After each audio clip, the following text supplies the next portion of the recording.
Hi guys, I'm back for the last chapter of Stone Fox. Chapter 10, as you remember from last chapter in chapter 9, it ended on a cliffhanger. So let's see what happens to finish the story up. Chapter 10 is called The Finish Line. The crowd cheered madly when they saw Little Willie come into view at the far end of Main Street, and even more madly when they saw that Stone Fox was right on his tail. "Go, Searchlight, go!" Searchlight forged ahead, but Stone Fox was gaining. "Go, Searchlight, go!" Little Willie cried out. Searchlight gave it everything she had. She was 100 feet from the finish line when her heart burst. She died instantly. There was no suffering. The sled and Little Willie trembled over her, slid along the snow for a while, then came to a stop about 10 feet from the finish line. It had started to snow. White snowflakes landed on Searchlight's dark fur as she lay motionless on the ground. The crowd became silent. Lester's eyes looked to the ground. Miss Williams had her hands over her mouth. Mr. Foster lay on the snow. Doc Smith started to run out to Little Willie, but stopped. Mayor Smiley looked shocked and helpless, and so did Hank and Dusty, and so did the City Slickers, and so did Clifford Snyder, the taxman. Stone Fox brought his sled to a stop alongside Little Willie. He stood tall in the icy wind and looked down at the young challenger, and at the dog that lay limp in his arms.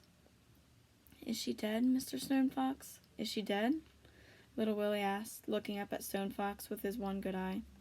Stone Fox knelt down and put one massive hand on Searchlight's chest. Hang on, let me show you the picture.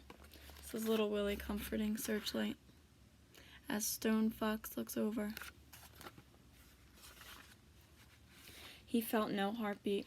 He looked at Little Willie, and the boy understood. Little Willie squeezed Searchlight with all his might. "You did real good, girl. Real good. I'm really proud of you. You rest now. Just rest."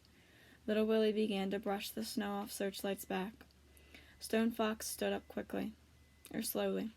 No one spoke. No one moved.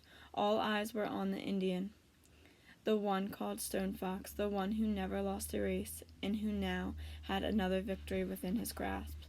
But Stone Fox did nothing. He just stood there like a mountain.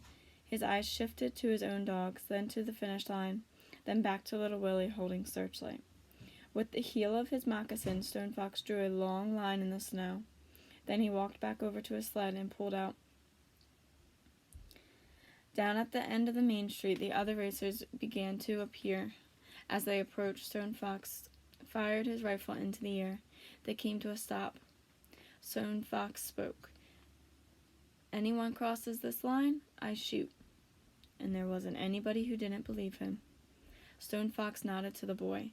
The town looked on in silence as Little Willie, carrying Searchlight, walked the last 10 feet and across the finish line. That's the end of our book, guys. So it didn't end as happy as we thought it would end, but Stone Fox did come around and help Little Willie and Searchlight cross that finish line. Please let me know if you have been listening to our stories, because next week I plan on, not next week, tomorrow I plan on starting a new story, and I'm excited to show you that one.